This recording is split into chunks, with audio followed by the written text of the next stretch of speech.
اعوذ باللہ من الشیطان الرجیم بسم اللہ الرحمن الرحیم رب اشرح لی صدری ویسر لی امری واحلل عقدۃ من لسانی یفقہوا قولی اللہم صل علی محمد وعلی آل محمد کما صلیت علی ابراہیم وعلی آل ابراہیم انک حمید مجید اللہم بارک علی محمد وعلی آل محمد کما بارکت علی ابراہیم وعلی آل ابراہیم انک حمید مجید۔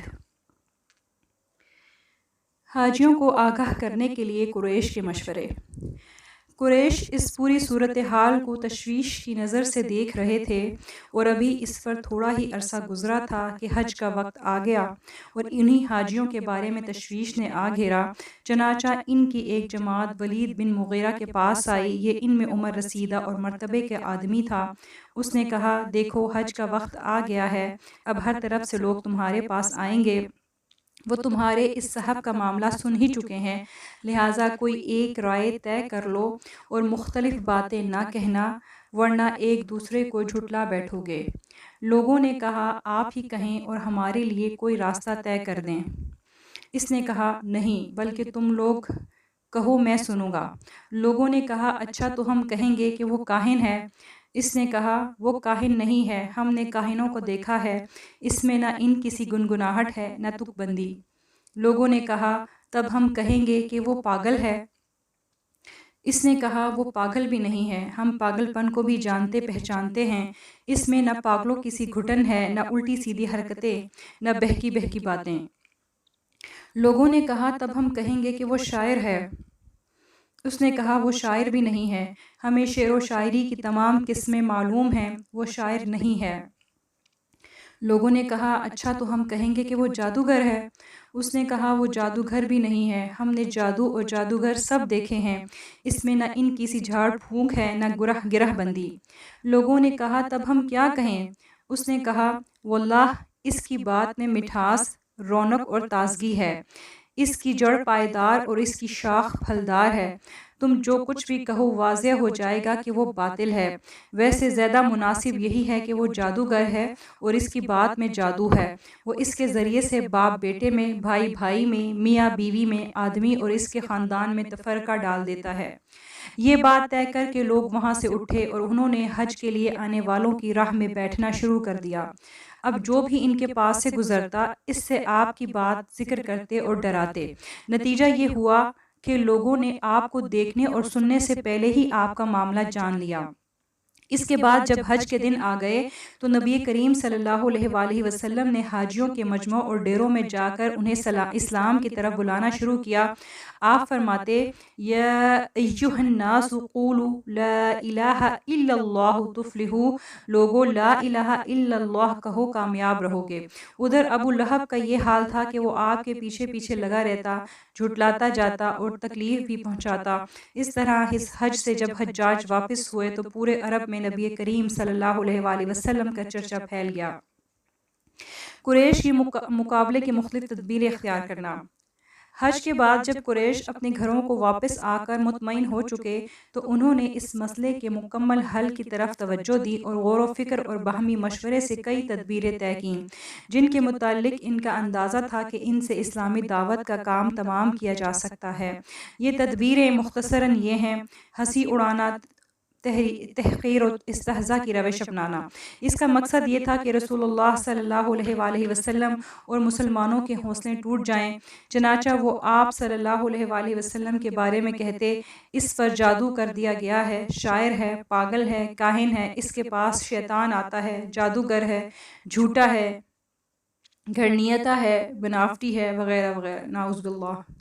جب آپ کو آتے جاتے دیکھتے تو غصے اور انتقام کی نظر سے یوں دیکھتے گویا کھا جائیں گے، اور حقارت امیز لہجے میں کہتے، یہی ہے وہ تمہارا خداؤں پر انگلی اٹھاتا ہے۔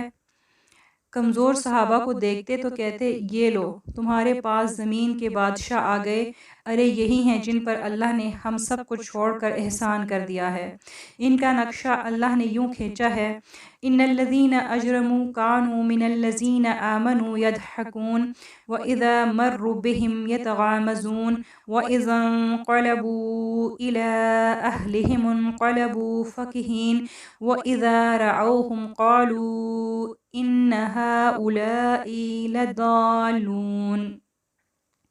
مجرم ایمان لانے والوں کی ہنسی اڑاتے تھے، اور جب ان کے پاس سے گزرتے تو آنکھیں مارتے، اور جب وہ اپنے گھروں کو پلٹتے تو مزے لیتے ہوئے پلٹتے، اور جب انہیں دیکھتے تو کہتے کہ یہی لوگ گمراہ ہیں۔ مشرکین نے اس ہنسی مذاق، ٹھٹے اور طعنہ زنی کی اتنی کثرت کی کہ خود نبی کریم صلی اللہ علیہ وآلہ وسلم کی طبیعت اس سے متاثر ہوئی، جیسا کہ اللہ تعالیٰ کا ارشاد ہے: وَلَقَدْ نَعْلَمُ أَنَّكَ يَضِيقُ صَدْرُكَ بِمَا يَقُولُونَ۔ ہمیں معلوم ہے کہ ان کی باتوں سے آپ کا سینہ تنگ ہو رہا ہے۔ پھر بتایا کہ اس کا اثر کیسے جائے گا اور ثابت قدمی کیسے آئے گی، چنانچہ فرمایا: فَسَبِّحْ بِحَمْدِ رَبِّكَ وَكُن مِّنَ السَّاجِدِينَ وَاعْبُدْ رَبَّكَ حَتَّىٰ يَأْتِيَكَ الْيَقِينُ۔ تم اپنے پروردگار کی حمد کے ساتھ اس کی تسبیح کرو اور سجدہ کرنے والوں میں سے ہو جاؤ، اور اپنے رب کی عبادت کرتے رہو یہاں تک کہ موت آ جائے۔ اس سے پہلے آپ کو تسلی بھی دی گئی: إِنَّا كَفَّيْنَاكَ الْمُسْتَهْزِئِينَ الَّذِينَ يَجْعَلُونَ مَعَ اللَّهِ إِلَٰهًا آخَرَ فَسَوْفَ يَعْلَمُونَ۔ ہم آپ سے استہزاء کرنے والوں کو کافی ہیں جو اللہ کے ساتھ دوسروں کو معبود ٹھہراتے ہیں، انہیں بہت جلد نتیجہ معلوم ہو جائے گا۔ آپ کو یہ بھی بتایا گیا کہ ان کی حرکت ان کے لیے باعث وبال ہوگی، چنانچہ فرمایا: وَلَقَدِ اسْتُهْزِئَ بِرُسُلٍ مِّن قَبْلِكَ فَحَاقَ بِالَّذِينَ سَخِرُوا مِنْهُم مَّا كَانُوا بِهِ يَسْتَهْزِئُونَ۔ آپ سے پہلے بھی رسولوں کے ساتھ استہزاء کیا جا چکا ہے، جس کا نتیجہ یہ رہا ہے کہ خود ان مذاق اڑانے والوں کو ان کے استہزاء نے گھیر لیا۔ لوگوں کو آپ صلی اللہ علیہ وآلہ وسلم کی بات سننے سے روکنا۔ انہوں نے طے کیا کہ جب نبی کریم صلی اللہ علیہ وآلہ وسلم کو دیکھو کہ وہ لوگوں کے درمیان دعوت و تبلیغ کے لیے کھڑے ہیں تو خوب شور مچاؤ اور لوگوں کو وہاں سے بھگا دو تاکہ انہیں اپنی بات بیان کرنے کا موقع ہی نہ مل سکے۔ مشرکین نے اس تجویز پر عمل کرنے کی ایک دوسرے کو خوب تاکید کی اور بڑی سختی سے اس پر عمل بھی کیا، چنانچہ ان کے مجمع عام میں نبی صلی اللہ علیہ وآلہ وسلم کو تلاوت قرآن کا جو موقع مل سکا وہ نبوت کے 5ویں برس رمضان کے مہینے میں ملا۔ اس موقع پر آپ نے سورہ نجم تلاوت فرمائی۔ معاملہ اس قدر سخت تھا کہ نبی کریم صلی اللہ علیہ وآلہ وسلم جب نماز میں قرآن کی تلاوت فرماتے اور یہ تلاوت زیادہ تر رات کو تہجد کی نماز میں ہوا کرتی تو یہ لوگ قرآن کو، اس کے اتارنے والے کو اور اسے لانے والے کو گالیاں دیتے، نعوذ باللہ۔ چنانچہ اللہ نے حکم دیا: وَلَا تَجْهَرْ بِصَلَاتِكَ وَلَا تُخَافِتْ بِهَا وَابْتَغِ بَيْنَ ذَلِكَ سَبِيلًا۔ اپنی نماز نہ بہت اونچی آواز سے پڑھو نہ بالکل دھیمی آواز سے، بلکہ بیچ کا راستہ اپناؤ۔ اسی تدبیر کا ایک حصہ یہ تھا کہ نضر بن حارث ہیرا اور شام گیا اور وہاں سے لوک کہانیاں، دار و سکندر اور رستم و اسفندیار کے قصے سیکھ کر آیا، اور جہاں مجلس جمتی داستان شروع کر دیتا اور لوگوں کو موقع ہی نہ دیتا کہ وہ نبی کریم صلی اللہ علیہ وآلہ وسلم کی بات سن سکیں۔ اگر پتہ چلتا کہ کسی مجلس میں بیٹھ کر آپ نے کچھ وعظ و نصیحت کی ہے تو آپ کے ہٹتے ہی ٹپک پڑتا اور قصے کہانیاں سنا کر کہتا کہ آخر محمد کی بات کیوں کر مجھ سے اچھی ہے۔ اس کے بعد اس نے ایک قدم اور آگے بڑھایا، گانے بجانے والی لونڈیاں خریدیں، اور جس کے متعلق سنتا کہ وہ اسلام کی طرف مائل ہے تو اسے کسی لونڈی کے پاس لے جا کر اس لونڈی سے کہتا کہ اسے کھلاؤ پلاؤ اور گانے سناؤ اور اس شخص کو سمجھاؤ کہ محمد جس بات کی طرف بلا رہے ہیں یہ اس سے بہتر ہے۔ اللہ نے اسی بارے میں یہ آیت نازل کی: وَمِنَ النَّاسِ مَن يَشْتَرِي لَهْوَ الْحَدِيثِ لِيُضِلَّ عَن سَبِيلِ اللَّهِ بِغَيْرِ عِلْمٍ وَيَتَّخِذَهَا هُزُوًا أُولَٰئِكَ لَهُمْ عَذَابٌ مُّهِينٌ۔ بعض لوگ کھیل کی بات خریدتے ہیں تاکہ علم کے بغیر اللہ کی راہ سے گمراہ کریں اور اسے مذاق بنائیں، ایسے لوگوں کے لیے رسوا کن عذاب ہے۔ اس میدان میں قریش نے بڑی سرگرمی دکھائی اور بڑا تفنن اختیار کیا۔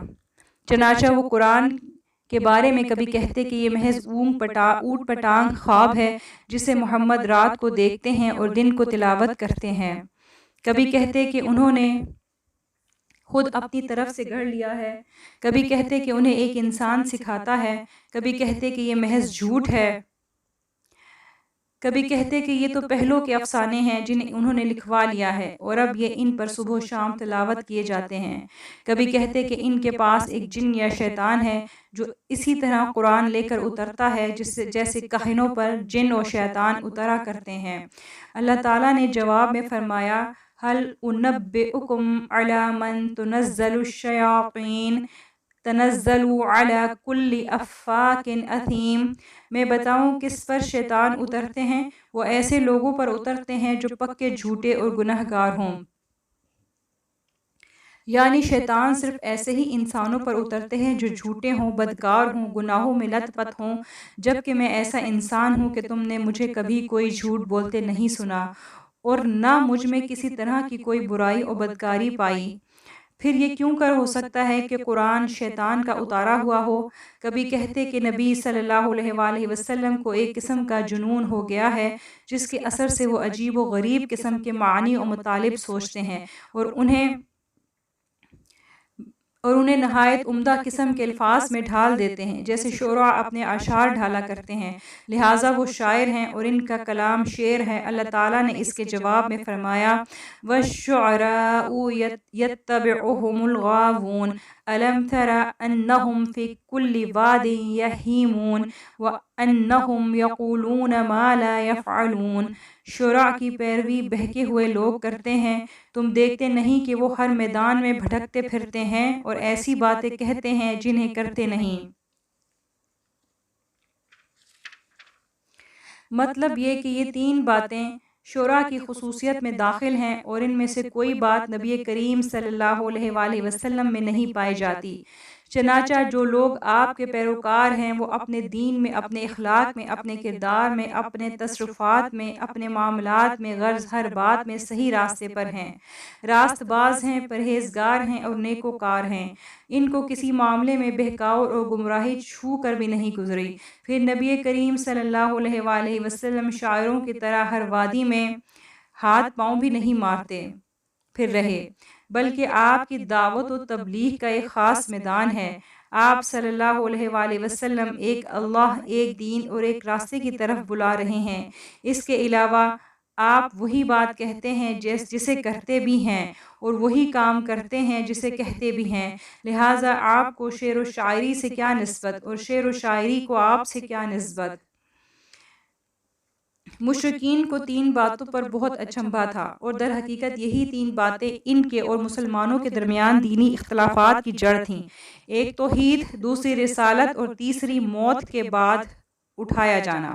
تیسری اور آخری بات یعنی موت کے بعد اٹھائے جانے کے معاملے میں ان کے پاس تعجب، اچنبھے اور عقل کی کمی کے سوا کچھ بھی نہیں تھا۔ وہ کہتے تھے، اَإِذَا مِتْنَا وَكُنَّا تُرَابًا وَعِظَامًا أَإِنَّا لَمَبْعُوثُونَ أَوَآبَاؤُنَا الْأَوَّلُونَ، بھلا جب ہم مر کر مٹی اور ہڈیاں ہو جائیں گے تو کیا ہمیں اٹھایا جائے گا؟ بھلا ہمارے پچھلے باپ دادا بھی زندہ کیے جائیں گے؟ ذَلِكَ رَجْعٌ بَعِيدٌ، یہ واپسی تو بعید از عقل لگ رہی ہے۔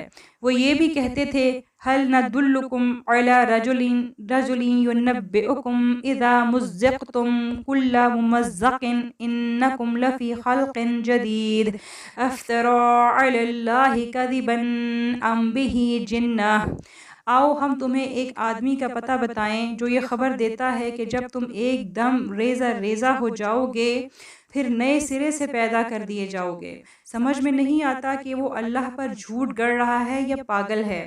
ان کے ایک کہنے والے نے یہ بھی کہا، کیا موت آئے گی پھر اٹھائے جائیں گے پھر حشر ہوگا؟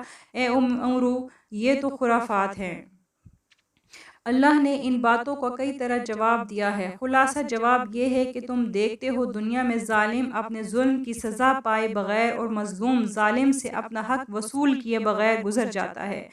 اس طرح احسان کرنے والا نیکوکار اپنے احسان اور نیکی کا بدلہ پانے سے پہلے، اور برائی کرنے والا بدکار اپنی برائی اور بدکاری کی سزا پانے سے پہلے مر جاتا ہے۔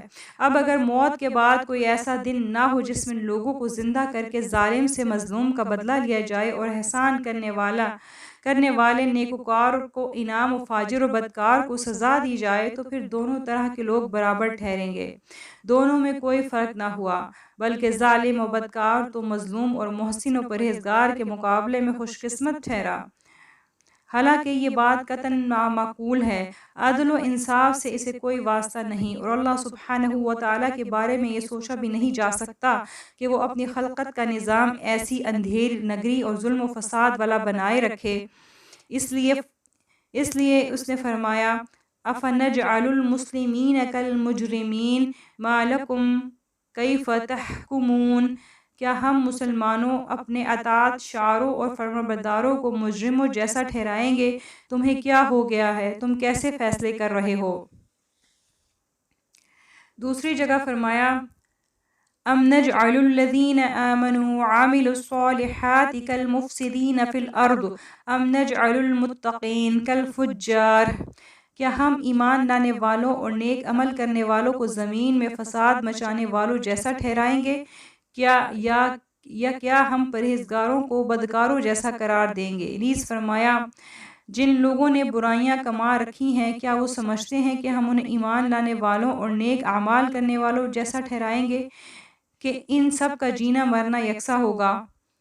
برا فیصلہ ہے جو یہ لوگ کرتے ہیں۔ یہ جہاں تک عقلی استبعاد کا معاملہ ہے تو اللہ نے اس کی یوں تردید فرمائی أَأَنْتُمْ أَشَدُّ خَلْقًا أَمِ السَّمَاءُ بَنَاهَا، کیا تمہاری پیدائش زیادہ سخت ہے یا آسمان کی؟ نیز فرمایا أَوَلَمْ يَرَوْا أَنَّ اللَّهَ الَّذِي خَلَقَ السَّمَاوَاتِ وَالْأَرْضَ وَلَمْ يَعْيَ بِخَلْقِهِنَّ بِقَادِرٍ عَلَىٰ أَنْ يُحْيِيَ الْمَوْتَىٰ بَلَىٰ إِنَّهُ عَلَىٰ كُلِّ شَيْءٍ قَدِيرٌ، کیا انہیں یہ دکھائی نہیں دیتا کہ جس اللہ نے آسمان و زمین کو پیدا کیا اور انہیں پیدا کر کے نہیں تھکا، وہ اس پر بھی قادر ہے کہ مردوں کو زندہ کر دے؟ کیوں نہیں، یقیناً وہ ہر چیز پر قدرت رکھتا ہے۔ پھر یہ بھی فرمایا وَلَقَدْ عَلِمْتُمُ النَّشْأَةَ الْأُولَىٰ فَلَوْلَا تَذَكَّرُونَ، تم پہلی بار کی پیدائش کو تو جانتے ہی ہو، پھر بات کیوں نہیں سمجھتے؟ اور بتایا کہ دیکھو كَمَا بَدَأْنَا أَوَّلَ خَلْقٍ نُعِيدُهُ وَعْدًا عَلَيْنَا إِنَّا كُنَّا فَاعِلِينَ، ہم نے جس طرح پہلی بار شروع میں پیدا کیا تھا اس طرح دوبارہ پلٹا کر بھی پیدا کریں گے، ہمارے ذمے یہ وعدہ ہے اور ہم اسے کر کے رہیں گے۔ اللہ نے یہ بھی یاد دلایا کہ یہ بات تمہارے عام مشاہدے میں ہے کہ کسی کام کو دوبارہ کرنا پھر پہلی بار سے زیادہ سہل ہوتا ہے، اور پوچھا أَفَعَئِنَا بِالْخَلْقِ الْأَوَّلِ بَلْ هُمْ فِي لَبْسٍ مِّنْ خَلْقٍ جَدِيدٍ، اس آسمان و زمین، درخت اور پودوں اور ساری کائنات کو پہلی بار پیدا کر کے کیا ہم تھک گئے ہیں کہ دوبارہ پیدا نہیں کر سکتے؟ بلکہ حقیقت صرف اتنی ہے کہ وہ نئی پیدائش کے سلسلے میں التباس کا شکار ہیں۔ جہاں تک دوسری بات یعنی نبی کریم صلی اللہ علیہ وآلہ وسلم کی رسالت کا معاملہ ہے تو اگرچہ قریش نبی صلی اللہ علیہ وآلہ وسلم کو انتہائی سچا، امانت دار، نیکوکار اور پرہیزگار تسلیم کرتے تھے، مگر پھر بھی ان کے کچھ شبہات تھے جن کی بنا پر وہ آپ صلی اللہ علیہ وآلہ وسلم کی نبوت اور رسالت تسلیم نہیں کر رہے تھے۔ ان کا ایک بہت بڑا گمان یہ تھا کہ وہ نبوت اور رسالت کے مرتبے اور مقام کو اس سے کہیں بڑا اور اونچا سمجھتے تھے کہ وہ کسی انسان کو دیا جائے۔ ان کا عقیدہ تھا کہ انسان رسول نہیں ہو سکتا اور نہ رسول انسان ہو سکتا ہے، بلکہ اس لیے جب نبی صلی اللہ علیہ وآلہ وسلم نے اپنی نبوت اور رسالت کا اعلان کیا اور اس پر ایمان لانے کی دعوت دی تو مشرکین کو حیرت و تعجب ہوا۔ انہوں نے کہا مَا لِهَٰذَا الرَّسُولُ يَأْكُلُ الطَّعَامَ وَيَمْشِي فِي الْأَسْوَاقِ، یہ کیسا رسول ہے کہ کھانا کھاتا اور بازاروں میں چلتا پھرتا ہے؟ اللہ تعالیٰ نے ان کی خام خیالی کا مزید نقشہ کھینچتے ہوئے فرمایا بل عجبوا ان جاءهم منذر منهم فقال الكافرون هذا شيء عجیب۔ انہیں تعجب ہوا کہ ان کے پاس خود انہی میں سے ایک ڈرانے والا آ گیا، چنانچہ ان کافروں نے کہا یہ تو عجیب چیز ہے۔ انہوں نے یہ بھی کہا ما انزل اللہ علی بشر من شیء، اللہ نے کسی بشر پر کوئی چیز نہیں اتاری ہے۔ اللہ نے ان کے اس عقیدے کو باطل ٹھہرایا اور اس کی تردید کرتے ہوئے فرمایا قل من انزل الكتاب الذي جاء به موسى نورا وهدى للناس، کہہ دو وہ کتاب کس نے اتاری جسے موسیٰ لے کر آئے تھے اور جو لوگوں کے لیے روشنی اور ہدایت تھی۔ اس طرح اللہ نے انہیں دوسرے انبیاء کے واقعات سناتے ہوئے بتلایا کہ ان کی قوموں نے بھی ان کی رسالت کا انکار کرتے ہوئے یہی کہا تھا ان انتم الا بشر مثلنا، کہ تم لوگ بھی تو ہمارے ہی جیسے بشر ہو، اور اس کے جواب میں پیغمبروں نے یہی کہا ان نحن الا بشر مثلکم ولکن اللہ یمن علی من یشاء من عبادہ، جی ہاں ہم بھی تمہارے جیسے بشر ہی ہیں، لیکن اللہ اپنے بندوں میں سے جس پر چاہتا ہے احسان کر دیتا ہے۔ مطلب یہ کہ جتنے انبیاء اور رسول گزرے ہیں وہ سب بشر ہی تھے، اور اگر بشر کے بجائے فرشتے کو رسول بنا دیا جاتا تو رسالت کا مقصد ہی فوت ہو جاتا، کیونکہ انسان فرشتوں کے نقش قدم پر چلنے کی طاقت نہیں رکھتا ہے۔ اس کے علاوہ مشرکین کا شبہ بھی جوں کا توں رہتا، کیوں؟ اس لیے وَلَوْ جَعَلْنَاهُ مَلَكًا لَجَعَلْنَاهُ رَجُلًا وَلَلَبَسْنَا عَلَيْهِمْ مَا يَلْبِثُونَ، اور اگر ہم فرشتے کو رسول بناتے تو بھی ہم اسے انسان ہی بناتے، اور جو شبہ اب کرتے ہیں اسی شبہ میں انہیں پھر ڈال دیتے۔ لہٰذا جب رسالت کا مقصد حاصل ہو نہ لوگوں کا شبہ دور ہو تو فرشتے کو رسول بنانے کا کیا فائدہ؟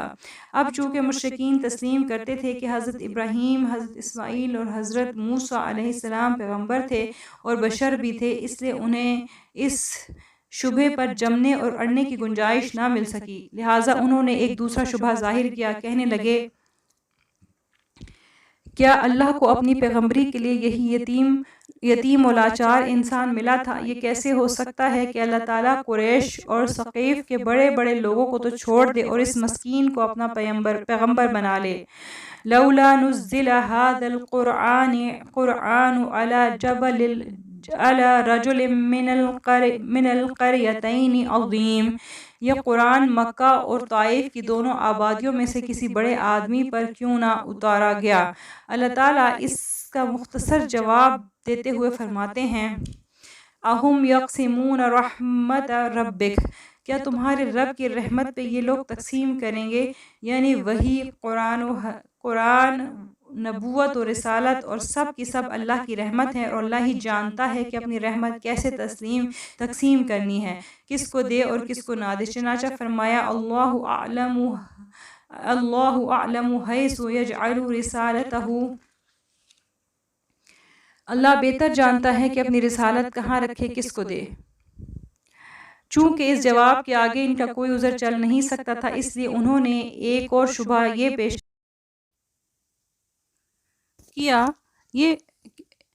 پیش کیا کہ ہم دیکھتے ہیں جو شخص دنیا کے بادشاہوں میں سے کسی بادشاہ کا ایلچی ہوتا ہے، اس کے لیے بادشاہ کی طرف سے جاہ و حشمت کے تمام لوازم یعنی خدم و حشم، مال و جاگیر اور جاہ و جلال کے تمام وسائل فراہم کیے جاتے ہیں۔ وہ جب چلتا ہے تو اس کے جلو میں اردلی، پاسبان اور بڑے بڑے معزز لوگ ہوتے ہیں، پھر کیا بات ہے کہ محمد اللہ کا ایلچی ہوتے ہوئے لقمہ زندگی کے لیے بازاروں میں دھکے کھاتا پھرتا ہے، نعوذ باللہ۔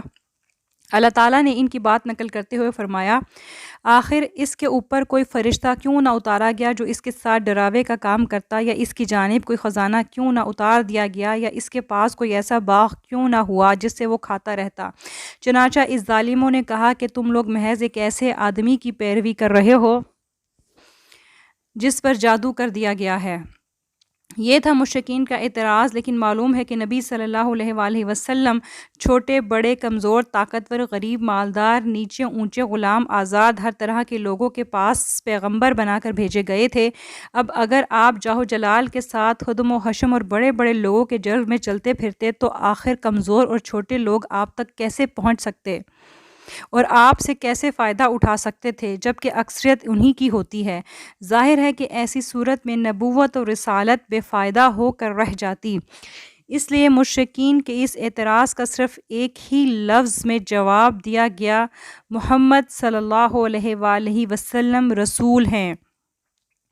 یعنی تمہارے اعتراض کا صرف اتنا ہی جواب کافی ہے کہ وہ رسول ہیں، کیونکہ تم نے ان کے لیے جاہ و حشمت اور مال و دولت کا جو مطالبہ کیا ہے، اس کے ہوتے ہوئے عام لوگوں میں رسالت کی تبلیغ ہو ہی نہیں سکتی، جبکہ عام لوگ ہی رسالت کا اصل مقصود ہیں۔ اس شبہے کا جواب پا کر انہوں نے ایک اور پہلو بدلا اور معجزات اور نشانیوں کا مطالبہ کرنے لگے، جس کا مقصد محض یہ تھا کہ وہ آپ کو نبی نہ ماننے کی اپنی ضد پر قائم رہیں اور آپ کو مجبور اور بے بس کر دیں۔ اس معاملے میں مشرکین اور نبی صلی اللہ علیہ وآلہ وسلم کے درمیان جو بات چیت ہوئی، اس کا کچھ حصہ ہم آگے چل کر انشاءاللہ ذکر کریں گے۔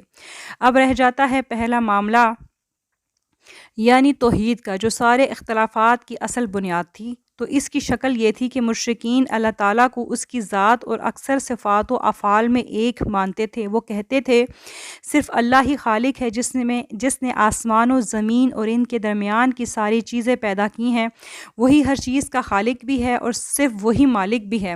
اسی کے ہاتھ میں آسمان و زمین اور ان کے بیچ کی ساری چیزوں کی ملکیت ہے۔ صرف وہی رازق ہے جو انسان، حیوان، چوپائے، درندے، پرندے، غز، ہر زندہ چیز کو روزی دیتا ہے۔ صرف وہی مدبر ہے جو آسمان اور زمین تک کا سارا نظام چلاتا ہے اور چھوٹی بڑی ہر چیز یہاں تک کہ چونٹی اور ذرے تک کے معاملات کا انتظام کرتا ہے۔ صرف وہی آسمانوں اور زمین اور ان کے درمیان جو کچھ ہے، ان سب کا رب ہے۔ وہی عرش عظیم کا رب ہے جو ہر چیز کا رب ہے۔ اسی نے سورج، چاند، ستارے، پہاڑ، درخت، چوپائے، جن، انسان اور فرشتے سب کو اپنے تابع فرمان کر رکھا ہے اور سب کے سب اس کے سامنے جھکے ہوئے ہیں۔ وہ جس کو چاہے پناہ دے، اسے کوئی پکڑ نہیں سکتا، اور جس کو چاہے پکڑ لے، اسے کوئی پناہ نہیں دے سکتا۔ وہی زندہ کرتا ہے، وہی مارتا ہے، جو چاہتا ہے کرتا ہے اور جو حکم چاہے لگاتا ہے۔ نہ کوئی اس کا حکم روک سکتا ہے اور نہ اس کا فیصلہ بدل سکتا ہے۔ یہ ساری باتیں مشرکین تسلیم کرتے تھے اور ان سب میں وہ اللہ کو ایک، اکیلا اور یکتا مانتے تھے۔ وہ اللہ کی ذات اور مذکورہ صفات و افعال میں کسی کو شریک نہیں مانتے تھے۔ البتہ ان سب باتوں میں اللہ کو ایک ماننے کے بعد وہ کہتے تھے اللہ نے اپنے بعض مقرب اور مقبول بندوں، مثلاً پیغمبروں اور نبیوں کو، اولیاء کرام اور بزرگان دین کو، اچھے اور نیکوکار لوگوں کو اس دنیا کے بعض کاموں میں کچھ تصرف کرنے کا اختیار دے دیا ہے، اور وہ اللہ کے دیے ہوئے اس اختیار کی بنا پر تصرف کرتے ہیں۔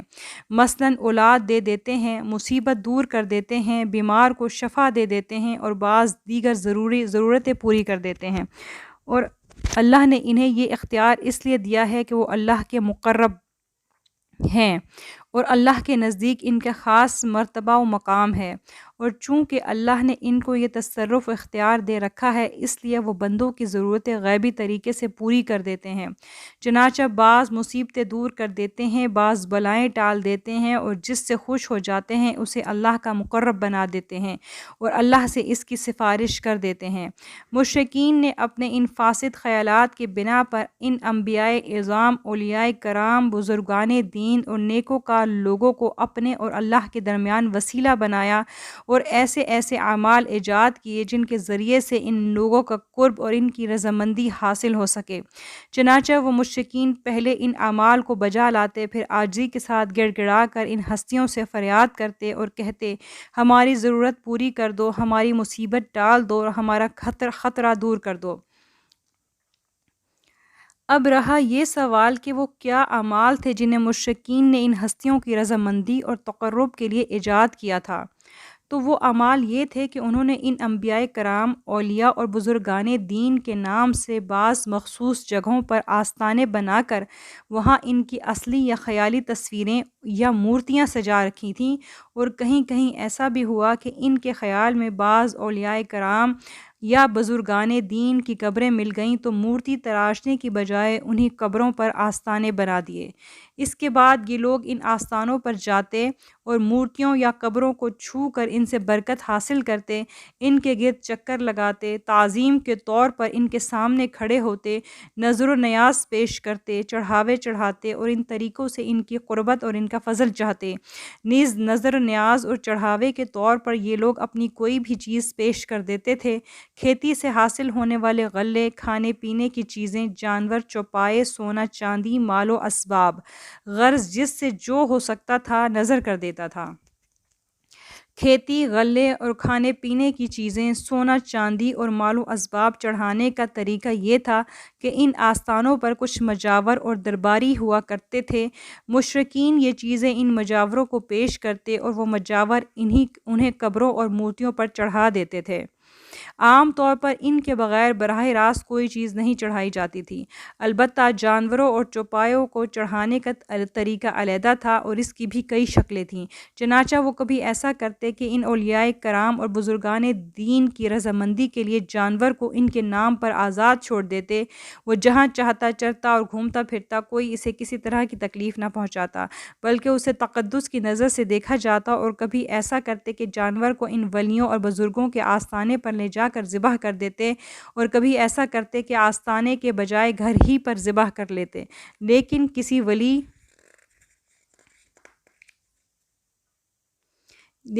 ولی یا بزرگ کے نام پر ذبح کرتے۔ ان کاموں کے علاوہ مشرکین کا ایک کام یہ بھی تھا کہ وہ سال میں 1 یا 2 مرتبہ ان ولیوں اور بزرگوں کے آستانوں پر میلہ لگاتے۔ اس کے لیے خاص تاریخوں میں ہر طرف سے لوگ اکٹھے ہوتے اور اوپر ان کی جو حرکتیں ذکر کی گئی ہیں وہ سب کرتے، یعنی آستانوں کو چھو کر برکت حاصل کرتے، ان کا طواف کرتے، نظر نیاز پیش کرتے، چڑھاوے چڑھاتے، جانور قربان کرتے۔ یہ سالانہ عرس یا میلہ ایسا اہم ہوتا کہ اس میں دور اور نزدیک سے چھوٹے بڑے ہر طرح کے لوگ حاضر ہو کر اپنی نظر پیش کرتے اور اپنا مقصد حاصل ہونے کی امید رکھتے۔ یہ سارا کام مشرکین اس غرض سے کرتے تھے کہ ان اولیاء کرام اور بزرگان دین کا تقرب اور ان کی خوشنودی حاصل کر کے انہیں اللہ اور اپنے اللہ کے درمیان وسیلہ بنائیں اور ان کا دامن پکڑ کر اللہ تک پہنچ جائیں، کیونکہ وہ سمجھتے تھے کہ یہ اولیاء کرام اور بزرگان دین انہیں اللہ کے قریب پہنچا دیں گے اور ان کی ضرورتوں کے لیے اللہ سے سفارش کر دیں گے۔ چنانچہ یہ لوگ ساری نظر نیاز پیش کرنے کے بعد ان ولیوں اور بزرگوں کو پکارتے، اے بابا میرا فلاں کام بن جائے اور فلاں مصیبت ٹل جائے، اور سمجھتے تھے کہ وہ ان کی باتیں سنتے ہیں اور جو مراد مانگی جائے وہ پوری کرتے ہیں، بگڑی بناتے ہیں، مصیبتیں ٹالتے ہیں، اور ایسا یا تو خود اللہ کے دیے ہوئے تصرف و اختیار کے ماتحت کر لیتے ہیں یا اللہ سے سفارش کر کے کرا لیتے ہیں۔ تو یہ تھا مشرکین کا شرک، اور یہ تھی غیر اللہ کے لیے ان کی عبادت، اور یہ تھا اللہ کے ماں سوا کو معبود بنانا اور شریک ٹھہرانا، اور یہ تھے انبیاء اعظام، اولیاء کرام، بزرگان دین اور نیکوکار صالحین جن کو مشرکین نے معبود بنا رکھا تھا۔ اب نبی کریم صلی اللہ علیہ وآلہ وسلم جو توحید کی دعوت لے کر اٹھے اور اللہ کے سوا ہر معبود کو چھوڑنے کا مطالبہ کیا، تو مشرکین پر یہ بات بہت گراں گزری اور انہیں یہ مطالبہ بہت بھاری اور غلط محسوس ہوا۔ انہوں نے کہا یہ کوئی سازش ہے جو اندر سے کچھ اور باہر سے کچھ اور ہے۔ یہ کیا تک ہے کہ اس نے سارے معبودوں کی جگہ ایک معبود بنا ڈالا؟ یہ تو عجیب چیز ہے۔ اور ان کے بڑوں کا ایک گروہ اٹھا کہ چلو اور اپنے معبودوں پر ڈٹ جاؤ، یقیناً یہ کوئی سوچا سمجھا منصوبہ ہے، ہم نے تو ایسی بات کسی اور ملت میں سنی ہی نہیں، ہو نہ ہو یہ گھڑی ہوئی بات ہے۔ اس کے بعد جب دعوت و تبلیغ کا کام مزید آگے بڑھا اور ادھر مشرکین بھی اپنے شرک کو بچانے، اسلام کی تبلیغ روکنے اور مسلمانوں کا کے دل و دماغ سے اسلام کا اثر دھونے کے لیے حجت و بحث کے میدان میں اتر پڑے تو ان پر مختلف پہلوؤں سے دلیل قائم کی گئی۔ ان سے پوچھا گیا کہ آخر تمہیں یہ بات کہاں سے معلوم ہوئی کہ اللہ نے اپنے مقرب اور مقبول بندوں کو اس دنیا میں تصرف کی قوت دے رکھی ہے اور وہ ضرورتیں پوری کرنے اور مصیبتیں ٹالنے پر قدرت رکھتے ہیں۔ ان کی صرف دو ہی صورتیں ہو سکتی ہیں، یا تو تمہیں غیب معلوم ہو گیا ہے، یا پھر پچھلے انبیاء نے کوئی کتاب چھوڑی ہو اور اس میں تمہیں یہ بات لکھی ہوئی مل گئی ہو۔ چنانچہ اللہ تعالیٰ نے فرمایا، کیا ان کے پاس غیب ہے جسے وہ لکھتے ہیں؟ اور فرمایا، میرے پاس پہلے کی کوئی کتاب لاؤ یا علم الہی کا کوئی بقیہ لاؤ اگر تم لوگ سچے ہو۔ اور فرمایا، اے پیغمبر، ان سے کہو کہ کیا تمہارے پاس کچھ علم ہے؟ اگر ہے تو ہمارے سامنے لاؤ، ورنہ حقیقت تو یہ ہے کہ تم لوگ محض گمان کی پیروی کرتے ہو اور ادھر ادھر کے اٹکل پچو لگاتے ہو۔ چونکہ یہ بات مشرکین بھی تسلیم کرتے تھے کہ انہیں نہ تو غیب کا کوئی علم ہے اور نہ انبیاء کی کتابوں میں سے کسی کتاب میں انہیں یہ بات ملی ہے، اس لیے انہوں نے نہایت صفائی سے کہا، بلکہ ہم نے اپنے باپ دادا کو جس بات پر پایا ہے اسی کی پیروی کر رہے ہیں، اور یہ ہم نے اپنے باپ دادا کو ایک امت طریقے پر پایا ہے اور ہم بھی انہی کی ڈگر پر چل رہے ہیں۔ اس جواب سے جب مشرکین کی جہالت اور بے بسی کھل گئی تو ان سے کہا گیا کہ دیکھو، ان اللہ یعلم وانتم لا تعلمون، تم لوگوں کو تو نہیں معلوم لیکن اللہ جانتا ہے،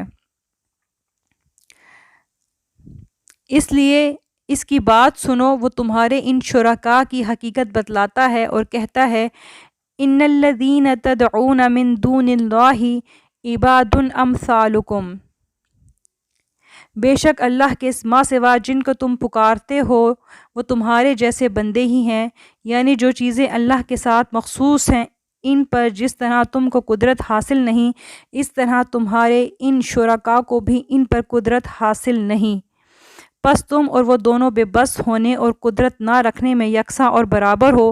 اس لیے اللہ نے ان کو چیلنج کیا، فَادْعُوهُمْ فَلْيَسْتَجِیبُوا لَکُمْ إِن کُنتُمْ صَادِقِینَ، پس اگر تم سچے ہو تو ذرا ان کو پکارو اور وہ تمہاری مراد پوری کر کے دکھا دیں۔ اللہ تعالیٰ نے یہ بھی بتایا، وَالَّذِینَ تَدْعُونَ مِن دُونِهِ مَا يَمْلِكُونَ مِن قِطْمِیرٍ، تم لوگ اللہ کے ماں سوا جن کو پکارتے ہو وہ کھجور کی گٹھلی کے چھلکے کے برابر بھی اختیار نہیں رکھتے۔ آج کے لیے بس اتنا ہی۔ جزاکم اللہ خیر۔ السلام علیکم ورحمۃ اللہ وبرکاتہ۔